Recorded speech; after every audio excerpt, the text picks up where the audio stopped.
Good evening, ladies and gentlemen. Thanks for joining us tonight. We were on mute just in case we were saying something, and as all of you were joining the room, we did not want to interrupt your peace and quiet, at least for that moment, because for the next hour, there's not going to be much quiet, if you will. Instead, we're going to have a very good conversation. You can see who's on screen with us. I will introduce them formally in just a little bit, and it is really great to gather all of us here tonight. Welcome to C100s, the Committee of 100's presentation today of Rebuilding America's Promise, the Chinese American Perspective. We are going to explore various topics related to politics, the economy, culture, and of course, whatever we may not be answering or covering based on what you would like to discuss, please, by all means, go to the question and answer at the bottom.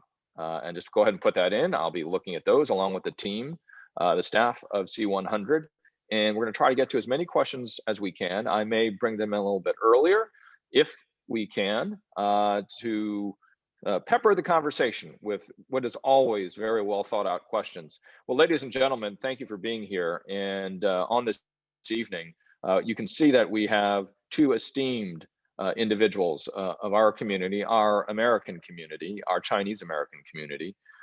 First off, I'd like to introduce Gary Locke, the chairman-elect of the Committee of 100. He is a former U.S. ambassador to China, former governor of Washington, former secretary of commerce. You might know the ambassador as a leader as well in all different sectors, in education, employment, trade, healthcare, human rights, and the environment, just to name a few. And he is the first Asian American governor elected on the mainland, the first Chinese American governor in U.S. history, and Washington State's 21st governor from 97 to 2005. I was one of those individuals, Gary, that was screaming from the rafters during all of these successes you were having throughout your career to date. And you mean so much to our Chinese American community, our American community. Now, the governor, the ambassador assembled the most diverse cabinet in state history when he was governor, and more than half of his judicial appointments were women, and 25% were people of color. During his tenure, Washington was ranked one of America's 4 best managed states. And the Secretary of Commerce from 2009 to 2011, he led President Obama's National Export Initiative to double American exports, assumed a troubled 2010 census, but which under his active supervision ended as the most accurate ever, as well as being on time, and $2 billion under budget, and achieved the most significant reduction in patent application processing in addition to that in the agency's history, from 40 months down to 1 year.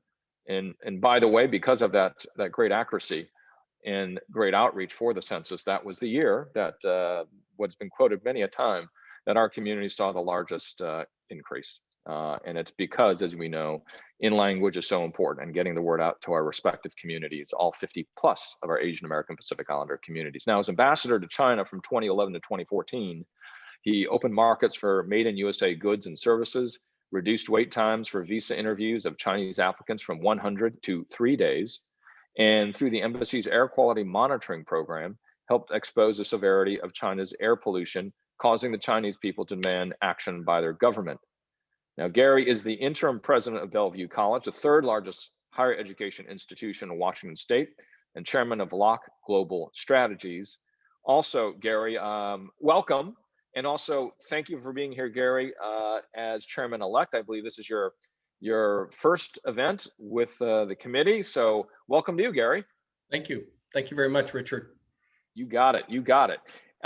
Next to us, Ben Wu. Ben, good to see you. Ben, President and CEO of Montgomery County Economic Development Corporation, also former U.S. Deputy Undersecretary of Commerce and U.S. Assistant Secretary of Commerce for Technology Policy, also a member of the Committee of 100.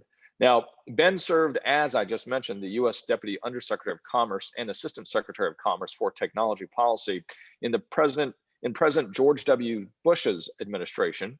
And that's where he helped to lead the nation's technology agenda.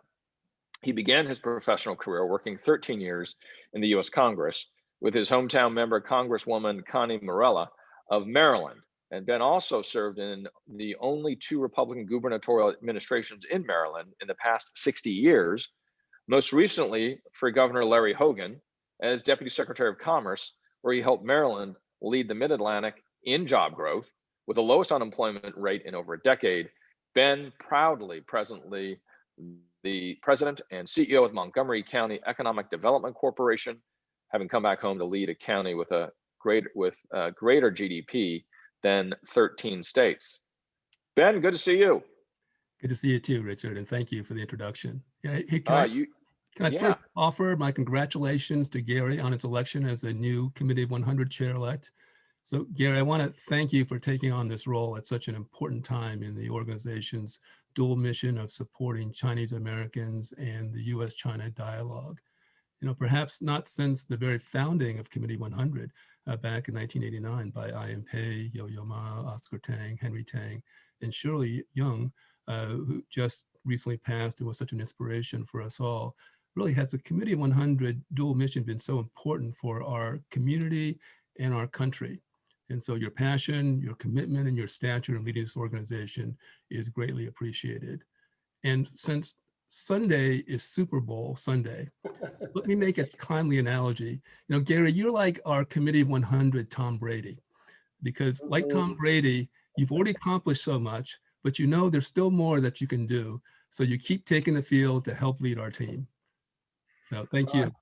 Really appreciate that the compliment, Ben. And we're all dressed in the Commerce Department uniform. I mean, we got our blue blazers and our blue shirts, and we're Commerce Department alums. So there must be something, the secret sauce of the Commerce Department. And really appreciate the fact that you're heading up the economic development unit in Montgomery County. And we very much enjoyed living in Montgomery County and Bethesda during our days in DC. It's a great community, and you've done a lot. I really appreciate what you did during George W. Bush's administration.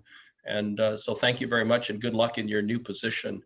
C100 is an incredible organization. And first of all, we want to thank C100 for hosting this event, and Christina Liu and all the other staff members at C100 for hosting this. I understand we have had 700 RSVPs for this event.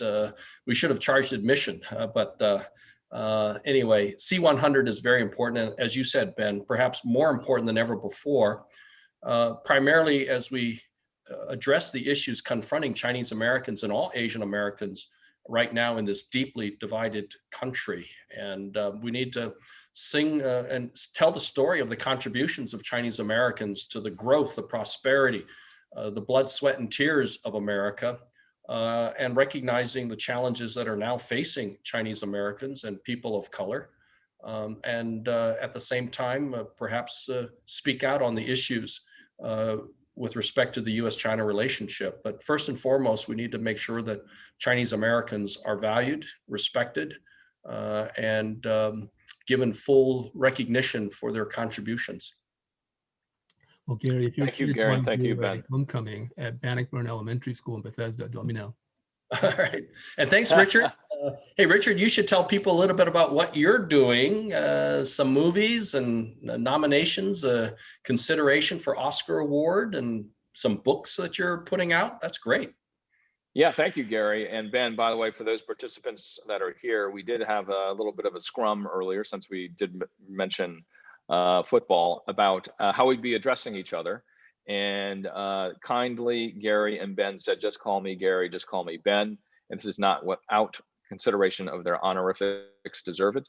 But we want to make this conversation between all of you who are joining us, the 700 that have signed up for this. We should call it the gathering of 700 for tonight, because there's going to be a lot of good ideas that come from this. And yes, by day I am a MSNBC and NBC News anchor and journalist, and I have been working on a couple of films and a book, and very grateful that I could share these particular stories on a mainstream level, as we understand that as part of our conversation tonight, is that complexity that our community reflects, both mainstream and proudly so within our own community itself.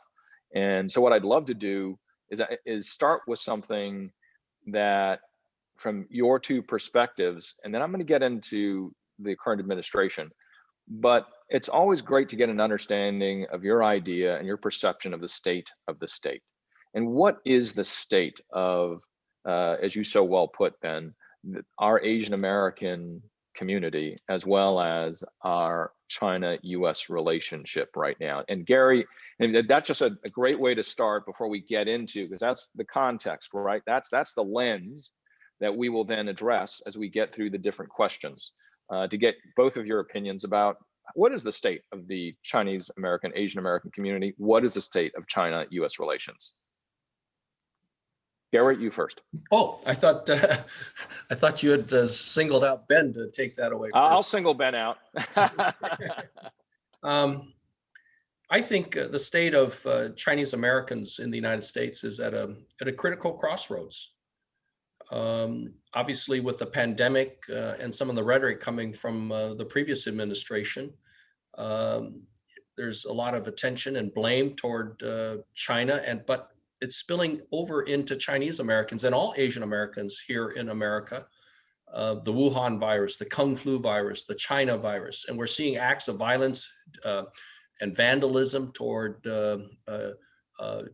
Asian American establishments, whether it's restaurants and businesses, to outright hostility and violence against individuals. And that needs to stop.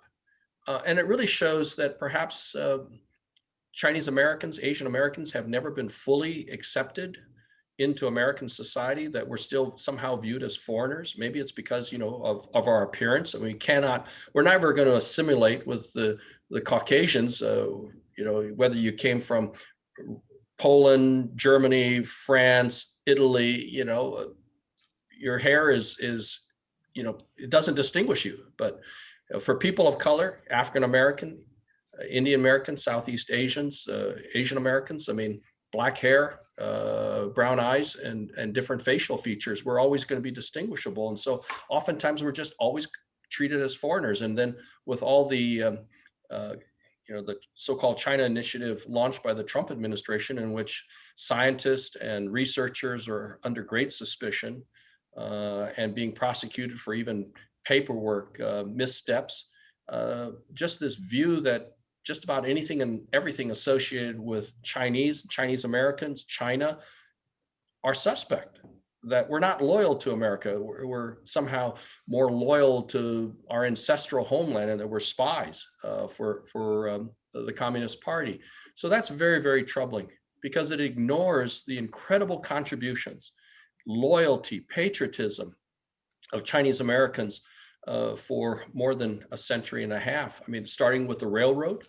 When the Transcontinental Railroad was stuck outside the mountains of California, who did they turn to?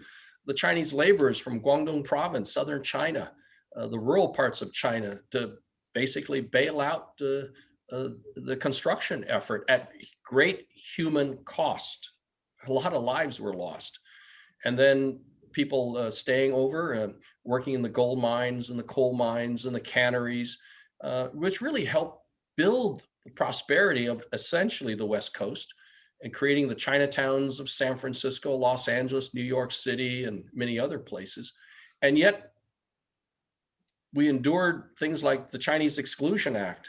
So all those laborers that were here couldn't even bring their families over. And then into it, all the way up into the 1940s, the Exclusion Act was still there. And then you also had the alien land laws that primarily targeted Asians from owning land.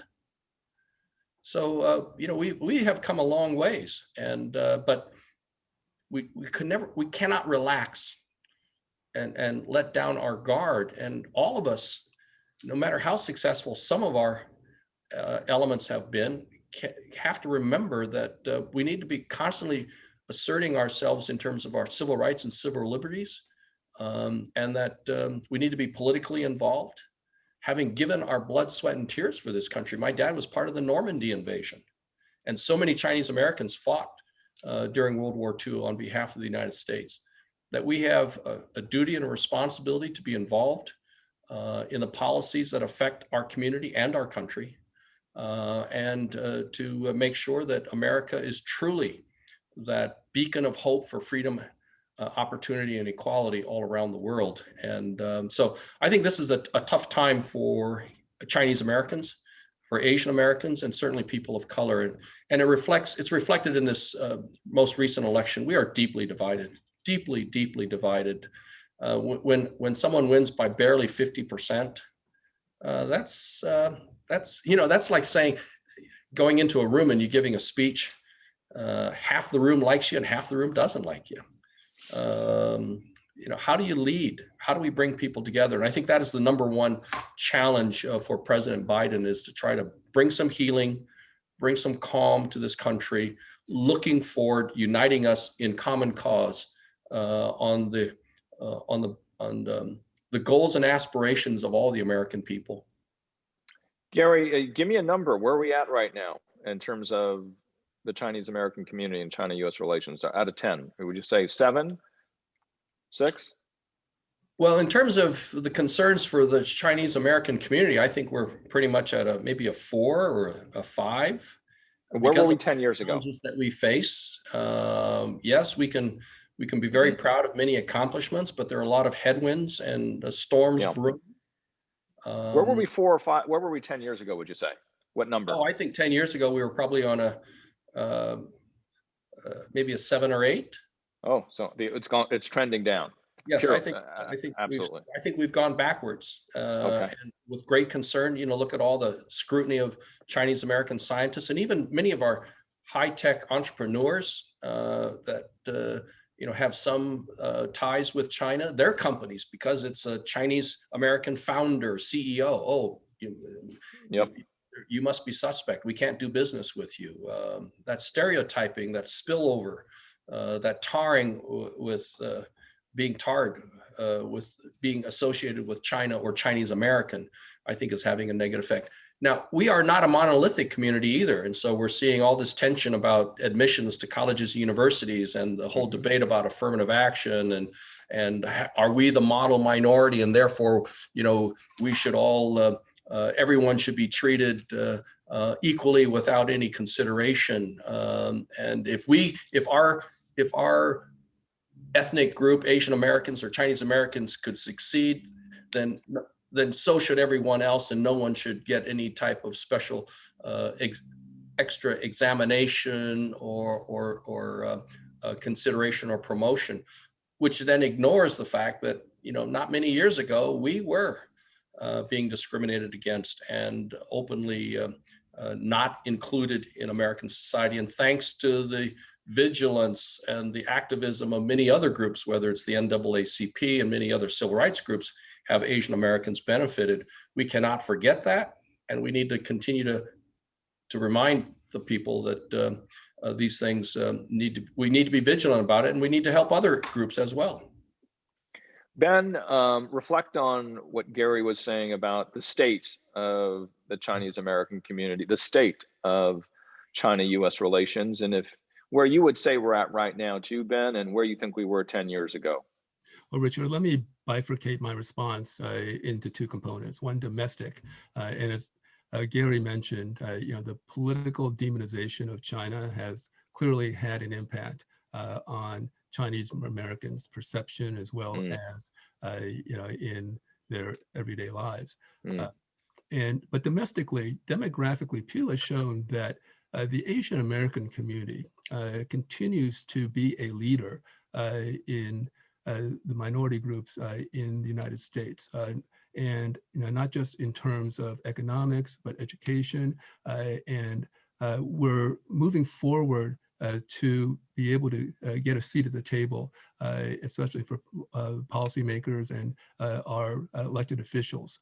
Back when I started working in Congress and cut my teeth there, I spent 13 years there.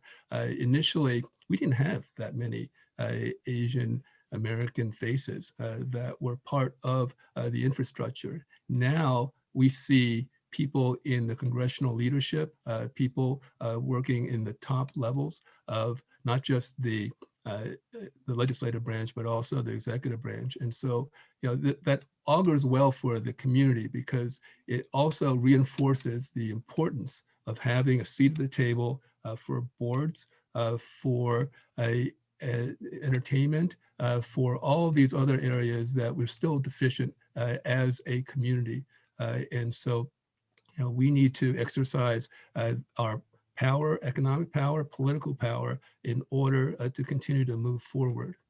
Now, internationally, though, the coming years represent probably the greatest risks in the U.S.-China relationship.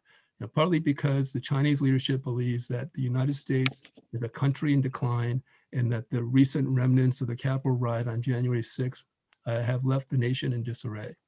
And so a new presidency and new Congress have already expressed deep concerns about the Chinese government's oppressiveness in Hong Kong and the Xinjiang region, stubbornness in trade negotiations, and unwillingness to address issues like human rights concerns. But the opportunity to cooperate with China on issues like North Korea, multilateral agreements like climate change and global security, that can be the reward instead of the alternative, which is more of a mutual isolation stand. And so can we get there and center ourselves around issues of common cause? Well, President Biden will certainly face challenges to constrain an emboldened and also an aggressive Chinese Communist Party government.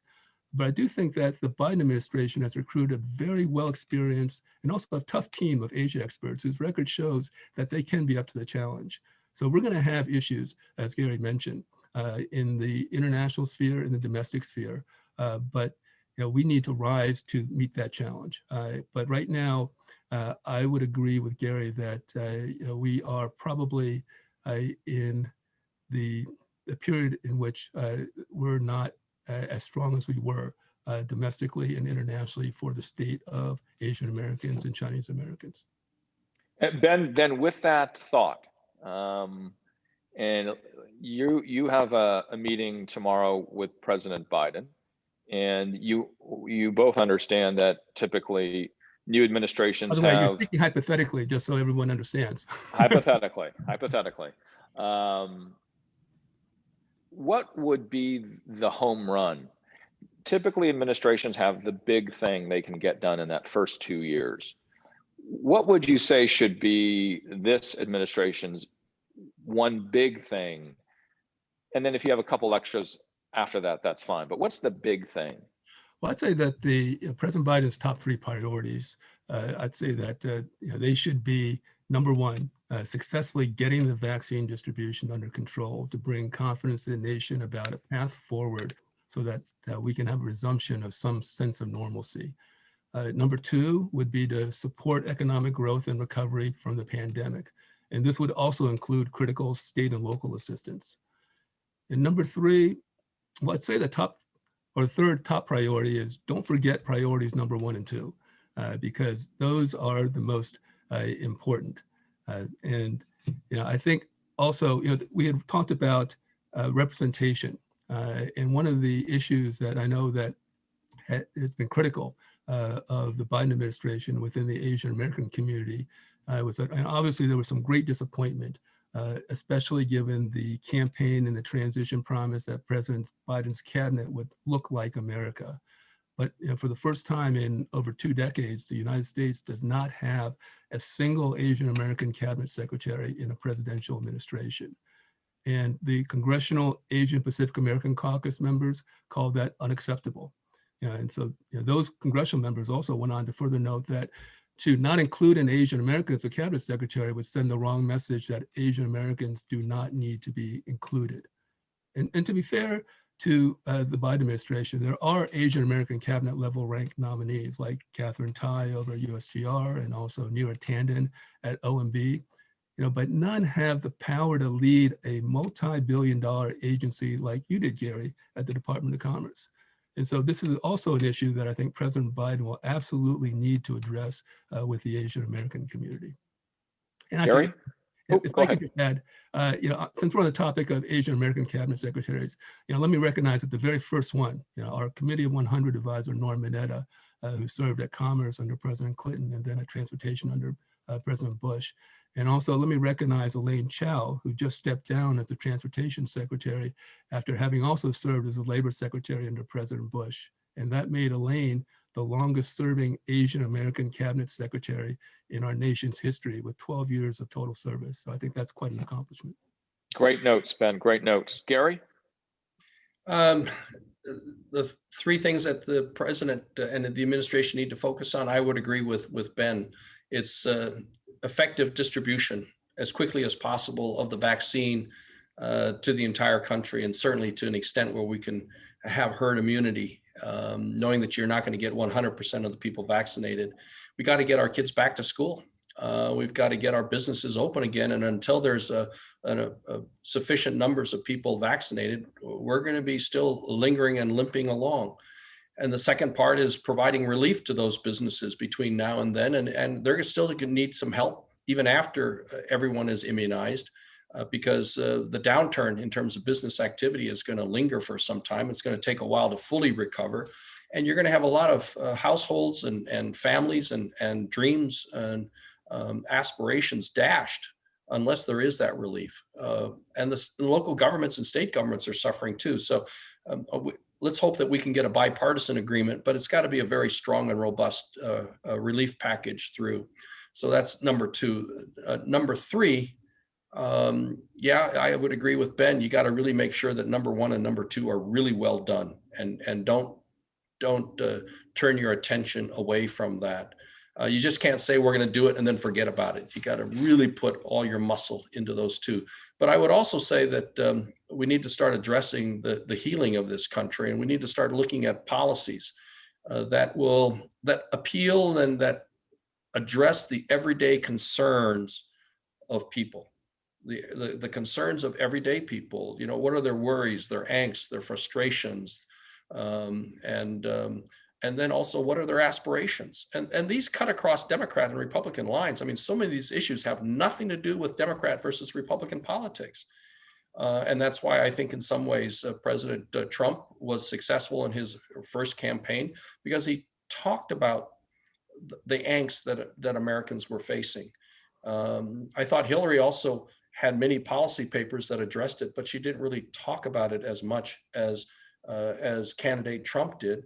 I disagreed with his solutions and his proposals, but at least he acknowledged more visibly and more vocally those concerns. So I think that's what the Biden administration needs to really focus on as well. What is the mood of the American people? What is it they really care about? What do they want? And how do we try to create some bipartisan solutions, or even just by executive order and through the actions of the agencies to address these deep-seated concerns? What is the mood, Gary? I think people are kind of uncertain about the future. They're seeing a lot of disruption in terms of jobs. I mean, look at what the pandemic has done. I mean, what will be the new normal? A lot of people businesses are canceling their leases and saying we really don't need as much space. People can operate from their homes. It's going to impact education. It's going to impact just about every sector. Will retail establishments and malls, will the demise or the downturn in some of the traditional retail, will that be accelerated because of what we have experienced during this pandemic with our ease of online retailing? And then, you know, with all the drive toward after every recession and during every recession, every company is trying to be much more efficient and much more productive. And that has effects on the workforce. Will that accelerate? And with artificial intelligence and robotics and everything else, what is the nature of the workforce? McKinsey, for instance, says that by the year 2030, 5 to 10% of the world's workforce will be displaced due to AI. Now that's 5 to 10% of the world's workforce worldwide, but it's not going to affect the workforce in Myanmar, or let's say the Congo or Vietnam. That 5 to 10% worldwide dislocation will be in the advanced industrialized countries. So does that mean in the United States, we're looking at maybe 8 to 12 or 13% dislocation by the year 2030? So that means maybe today's 47-year-old worker in 2030, when they're 57, will be out of a job. And what are we going to do for them? What are their future prospects? I mean, yes, the new economy will create all these new jobs, but are we expecting the 57-year-old from a rural town or a small town to move to the big city and take a course in coding? So I think that people are beginning to sense, what will life be in a few years? And will there be a job for me? What is my role in society? We're seeing all this disruption, even in the energy field, from coal to different forms of energy or clean energy. You know, are we expecting everybody to move from various small towns to the big cities? And then, of course, a lot of people in the big cities are moving out to the towns because they can do work remotely. So what's going to happen? I think there's a lot of angst out there, a lot of angst. Will I be able to afford college education for my kids? Will I be able to save enough for retirement and healthcare, et cetera, et cetera? Yeah. Yeah, and I want to build on that, Ben, putting on your former hats as U.S. Deputy Undersecretary of Commerce, also U.S. Assistant Secretary of Commerce for Technology Policy under President Bush.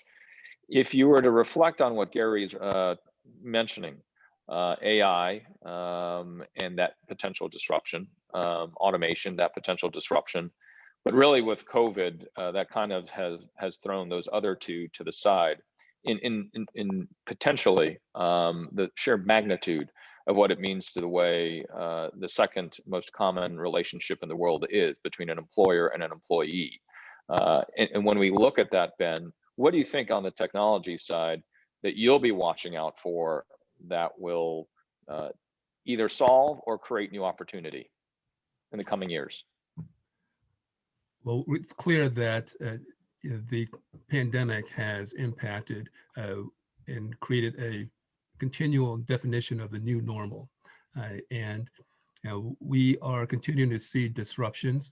And once we get to the other side of this crisis, the way that we have done business before in the past may have changed. And it may not be necessarily a bad thing as we evolve, but certainly for the employee-employer relationship, that will be disrupted.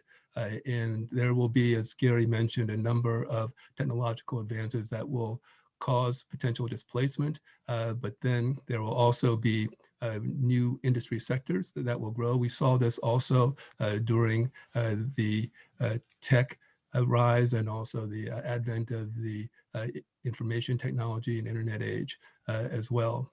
So we have to be constantly adapting.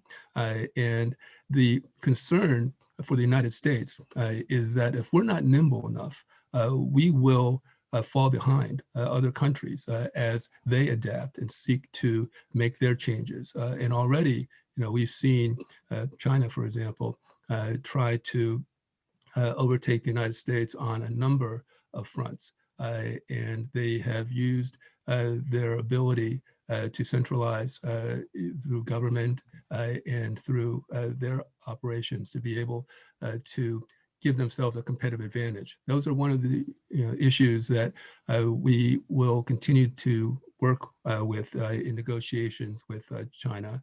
That's one of the issues that Catherine Tai will have to deal with as she becomes the United States Trade Representative, and one of the issues that the Biden administration will have to undertake as well.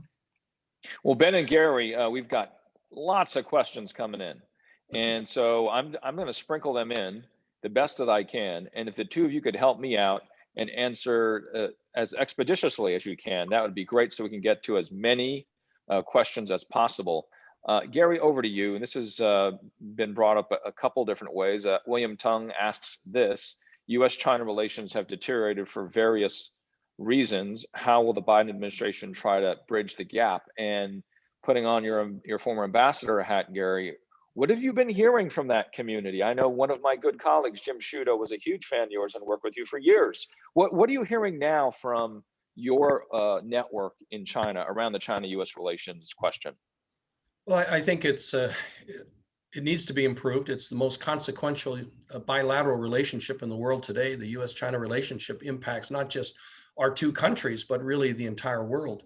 And the world is looking for leadership from both the United States and China working together to solve many of the issues facing the globe, whether it's trying to halt the proliferation of nuclear weapons to climate change. America has very deep concerns over the trade and economic policies and even human rights policies of China. But we need to be very smart about how we approach that. And I'm sure that the Biden administration, which has put together an outstanding team, will approach these with great seriousness, but they'll be very strategic in doing it, because they're not going to tar and feather everything China related or Chinese related with the same brush. because we also need to work with the Chinese on climate change, finding a cure for cancer, handling pandemics, et cetera, et cetera. So I think the Biden administration will also try to enlist the support of other countries that have similar concerns about some of these issues and policies of China, instead of us trying to do it on our own, which only actually has isolated us and actually hurt American companies, American consumers, while benefiting the companies and consumers of other countries, even though they have similar complaints about China. Yeah, and I would agree with Gary about the importance of multilateral parties, collaborations, and agreements, because those are so important. We can't go at it alone within the United States. And the international reputation of the United States has suffered and needs to be mended. Donald Trump stunned the political world in 2016 when he became the first person without any government or military experience ever to be elected president of the United States. And he vowed to do things differently if he were elected president. But once in office, though, other presidents have tried to unify the nation, after turning from the campaign trail to the White House. But the past 4 years have exposed and excited extraordinary fissures in our American society. And so that needs to be healed as well. I'm interested from both of you. What role should C-100 play in that? Who wants to go first?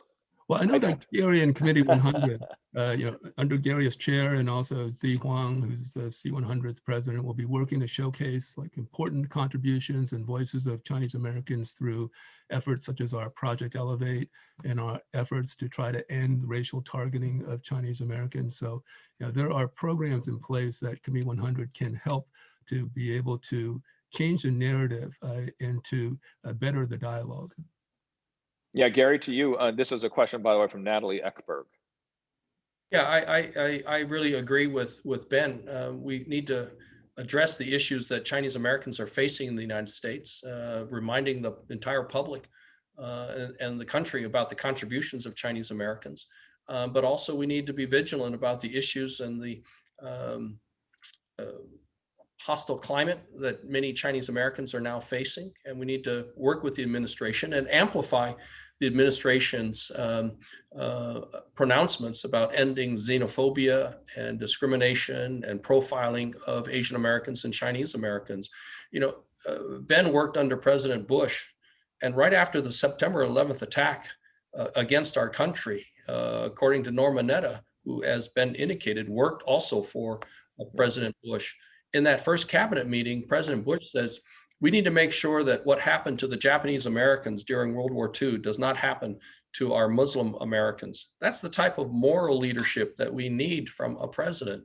And I know that President Biden is already trying to address that and bring the country together. With respect to the US-China relationship, I think we need to be very honest that a group, any group, including the C-100, cannot really impact US-China policy. I mean, those are done at the very highest levels. But we can certainly express the attitudes of the American people, including the Chinese American community, to the leaders of China, our views, as well as presenting the viewpoints of the Chinese people, the residents of China, to the administration, and hope to try to continue to promote dialogue and discussion. But whether it's the Asia Society, the US-China Business Council, the National Committee on US-China Relations, or C-100, we should not in any way be so naive to think that one group can somehow change the trajectory or the dynamics of country-to-country relationships. I want to move on to, this is related to the topics we've discussed so far. Curtis Hom writes, when can APIs do to help bring the warring sides together, or at least enough to get something done? And Min Kurianis says, there's a lack of trust currently with politicians and directions by many, lots of conspiracy theories. What do you feel would be able to move towards gaining trust by the people? And look, we have a Republican and a Democrat sitting on the panel today, and they certainly do seem to like each other, at least from what I can tell before and right now, unless you've been shooting notes to each other that I can't see. But how can we get the Gary Ben show on the road And what would be that magical thing? And I know we all get asked this, what's the magical thing that'll bring the two sides together? If you could make a suggestion, what would that be? Ben? Well, first off, let me say hello to Curtis. Curtis is an old friend of both Gary and mine, who's out in Seattle. So thank you for the question, Curtis.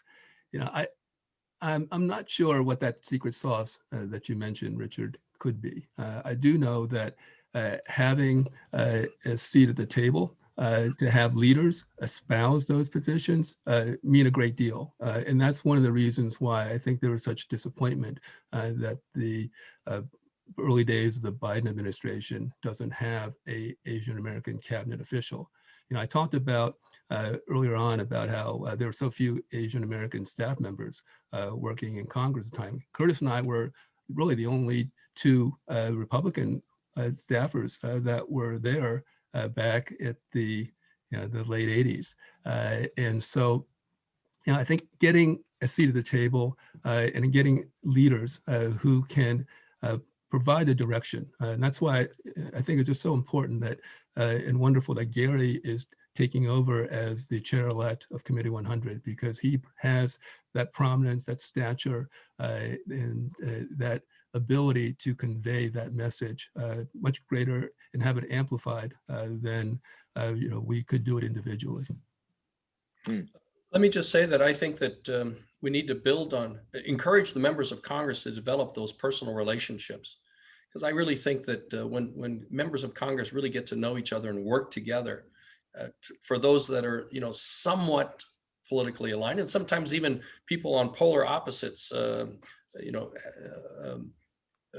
adamantly on opposite sides, sometimes if they're able to get to know each other and work on it, they can fight over one issue, but still be aligned and work in concert on another issue. And quite frankly, we do have a lot of members of Congress in the House and the Senate that are AAPI, Democrats and Republicans. And we need to make sure that they're starting to work together and focusing on these common issues, and then spreading out and working on areas outside of their natural comfort level, so that they can actually develop those relationships with people that represent rural areas, that represent manufacturing and technology and so forth, and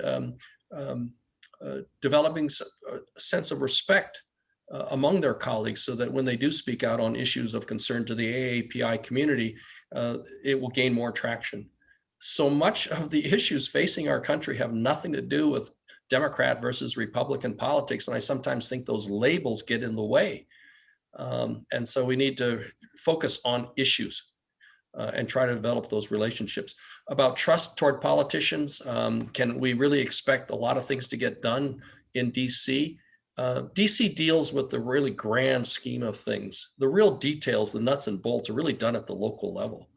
And if you really care about education, I mean, we all need to be more active in terms of what's happening by our local school boards at the state level. Where all, DC will provide a lot of perhaps funding, but also discretion in terms of the execution of programs at the state and local level, where Ben was working for Governor Hogan, and now in terms of Montgomery County economic development. That's really where a lot of the nitty-gritty is done. And we need to perhaps focus more on the things within our individual control as citizens and be much more involved at the local and state level. Hey, Ben, putting on your experience, or going back to your experience on the Hill, how do we get the pipeline of AAPI faces more stocked with folks to work on the Hill? Well, I think that there seems to be, I mean, we had an organization that we created to try to cultivate the next generation of Asian American staffers, not just in the legislative branch, but also in the executive branch as well. But I think it's also happening organically. You see a lot more Asian Americans going to law school, not that that's the only path forward to work on the Hill, but you see a lot more engaged in the policy realm to become not just thought leaders, but also to seek elected office, to become lawmakers as well.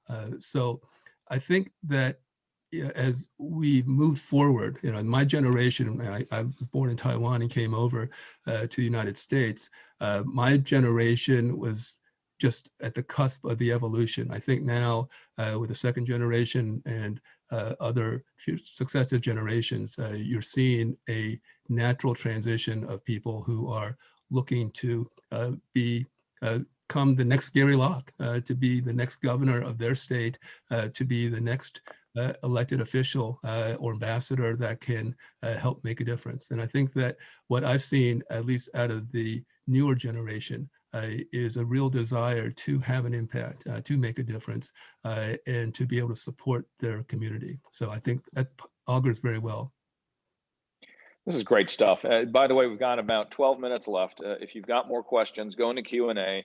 I'm scanning them feverishly. I'm not losing attention of our two great speakers this evening, certainly. Just want to make sure to try to get as much as we can out there. Okay, this question has been asked in many different ways here, Gary, and please reflect at a level that you feel most comfortable. This coming from David Chang. As a new college president, you certainly know the important impact of Chinese international students to U.S. higher education, both financially and intellectually. What is your prognosis of possibly a severe decline of Chinese international student enrollment in the future? There was also brought up the issue, since we're talking about higher institutions of higher education, is the issue of the case being dropped against Yale. There's still the Harvard case that is, according to William Tung, that might be on pause at the moment. Any reflections you have, Gary, on that space that you know so much about? Well, first of all, I think that I very much believe in affirmative action, but affirmative action to me has never meant lowering standards or having quotas, but really just taking a hard look at people you might not otherwise consider. And so I benefited from affirmative action, one of the early enrollees at Yale. And at that time, very few people of color. They wanted more students from the West Coast. They wanted more students from the public schools and people of color. So I was a threefer, but I still had to take the same exams. I still had to write the same papers. I don't want to be given special consideration because I want to feel good about myself and pride. I just want the opportunity. And that's how I've always practiced affirmative action, hiring people to head agencies who don't necessarily fit the mold, but just giving people chance. And they, of course, have to produce. Let me just say that with respect to international students, I'm hoping that with the Biden administration that we're going to be welcoming people from other countries, because that diversity is our strength. And former Secretary of Defense Bob Gates, Republican, CIA director, head of Texas A&M, and then Defense Department Secretary under President Bush, and then also under President Obama. He and I sat together in the cabinet meeting. We were always talking about higher ed.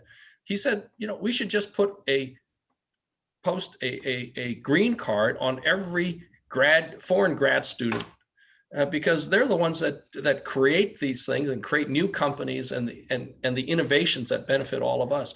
America, we need to remember, America is a land of foreigners.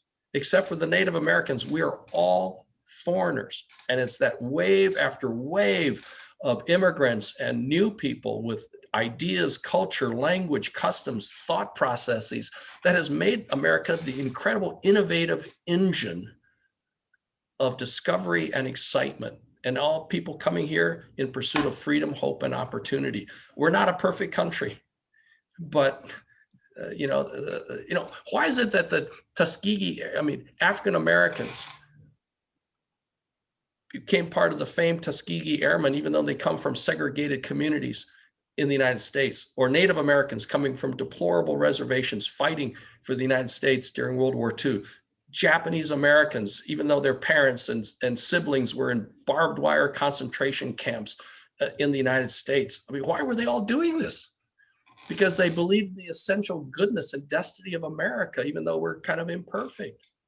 And that's what we need to believe in. And that infusion of foreign students is part of our strength. And I'm hoping that with the Biden administration and the relaxation of these, visa policies, that will bring back international students, which really contribute to the fabric and discussion of all students. It benefits and elevates the discussion to have all these different perspectives, whether from Europe, from Africa, from South America to Asia, as students discuss whatever the topics are. Hey, Ben, these two questions came from attendees that submitted this in advance. I just want to read a couple for you and just get your reaction. One says, there seems to be a consensus that China is the biggest national security threat to the US. What area in concrete terms do you think China threatens US national security?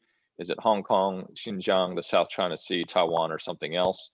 Many in China think that their topics are their internal issues, that the US is provocatively bullying them. What does one say to such opinions? Ben? Well, I think while there are concerns that the United States, the Congress and the administration have over Xinjiang, Hong Kong, and other parts of the Asia Pacific region, I think the biggest threat that China faces to the United States is the state-sponsored cyber as well as industrial espionage that seems to, according to intelligence reports, exist, and it needs to be addressed in a way that will allow for greater collaboration and cooperation, because the ability for the top economy in the world and the second largest economy in the world to be able to partner, to be able to share technology has such great potential, but we're hindered by the fact that there is a level of distrust that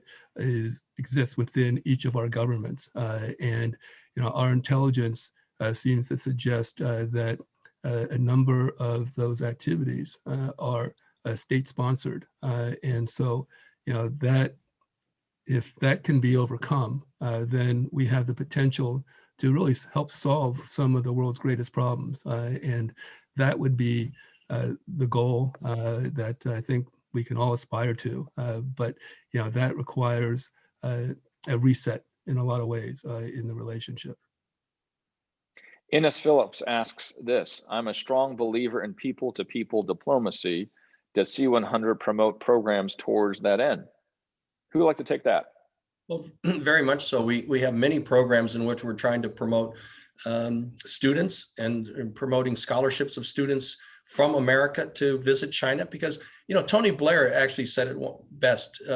Effective diplomacy first starts with people-to-people exchange, and too many people in America, including the members of Congress, do not know much about China. So many of the members of Congress have never been to China.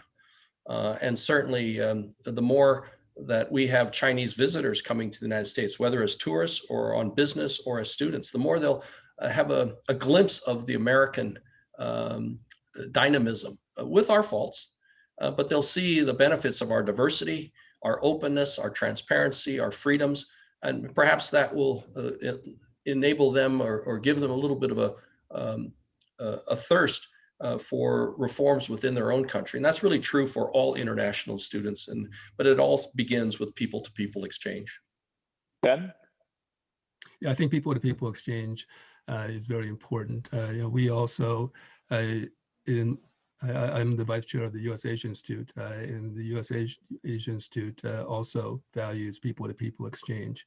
Having the ability for people to go over and experience each other's culture and to gain a greater understanding of each other can, and also additionally create these personal relationships that can be so useful, especially if we engage in little hiccups along the way that can help potentially seek resolution and to try to find common cause to be able to bridge the cultures, the countries, and the politics so that we can potentially work together in a way that can strengthen both of our countries. We're going to finish now, and I thank you both for joining us again tonight for this conversation. So much was covered and so much yet we of course can talk about. Gary, and for those that are joining us in this conversation that may not be so familiar with C100, and you being chairman-elect, and again, thank you for serving. What is C100, and what are the issues that it can make an impact on, that it can engage upon? We've covered some of them. We've not gotten to TPP. We've not gotten to scientists being investigated. We've not gotten to a lot of other big issues. But for those that are watching that may not be so familiar, what is C100 and what are some of the issues it can engage on? Well, C100 was founded by some incredibly trailblazing Chinese Americans, Yo-Yo Ma, I.M. Pei, Shirley Young, and really at the suggestion of people like Henry Kissinger, that there needed to be a Chinese American founded, grounded organization with two primary missions: to help foster stronger dialogue and collaboration and understanding between the United States and China, but also to elevate the contributions and the role and the issues facing Chinese Americans in the United States. I think Ben alluded to some of the programs we have. First of all, we're trying to engage in greater dialogue with the members of Congress to present the concerns of the Chinese American community to our policymakers in the Congress and to the administration. Also informing the American public about the contributions of Chinese Americans, as well as some of the issues that we face. And it's something that requires constant attention. It's not something you can just do once and then forget about it.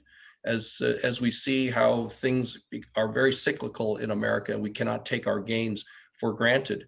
And we need to also figure out how we can support Chinese Americans in terms of their aspirations and their dreams and their struggles, because the Chinese American community and the Asian American community are not monolithic.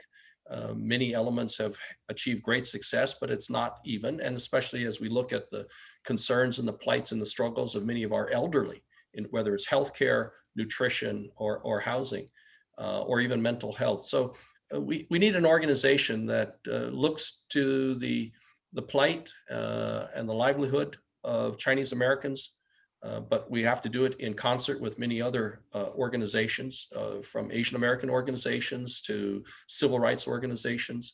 And of course, we care about our ancestral homeland. We're proud of its contributions to world history and world civilization over thousands of years, but we're Americans, and we're proud of what America represents and the ideals that it presents to the entire world. So we want a good relationship, a strong collaborative relationship between the United States and China. Well said. And Ben, what would you say? Oh, I think Gary said it all. I think it's a future that if we're able to help with not just the Chinese American community, but also to help support a greater dialogue between U.S. and China, the most important bilateral relationship, not just for our country, but as Gary mentioned, anywhere in the world. And if we can help bridge the gap and the divide in some small way that can be constructive as Americans, then I think that that would be a positive overall for the country and for the world. Gary Locke, Ben Wu, thank you for spending an hour with the Committee of 100 and all those members and those that are friends of Committee of 100, those who are joining us tonight for the first time. Thank you both for opening up your brains and your hearts to talk about some very important issues. We can't thank you enough. For those who would like to participate in our next major development at Committee of 100, I wanted to add some exciting information. Monday, February 8th, the Committee of 100 will be unveiling a new research report commissioned with the Economist Intelligence Unit, as well as partnering with Citi. It'll look at 175 years of Chinese American contributions to the United States. The report will be more than 140 pages. It's going to draw on compelling stories to illuminate some surprising data, right? And the data is so important in telling our stories, including an engagement where Chinese Americans have been significant contributors that many people might not know about. Follow the Committee of 100's social media handles, of course, the website as well. Look for information on From Foundations to Frontiers. Thank you all. Thanks for being here for Rebuilding America's Promise. the Chinese American perspective. Our first get to know, although many of us feel like we know him quite well, with Gary Locke, our chairman-elect, Ben Wu, who has an experienced Politico, if you will, on the Hill, and has been part of the conversation both locally, nationally, and internationally. So thank you for being with us tonight, and we look forward to seeing you next time. Good night, everybody. Thank you, Richard. Thank you, Richard. Thank you, Ben. Everybody. And thanks C100. Thanks C100 and Christina Liu and all the great people at C100 for putting this on. Thanks, Lloyd. Right. Bye.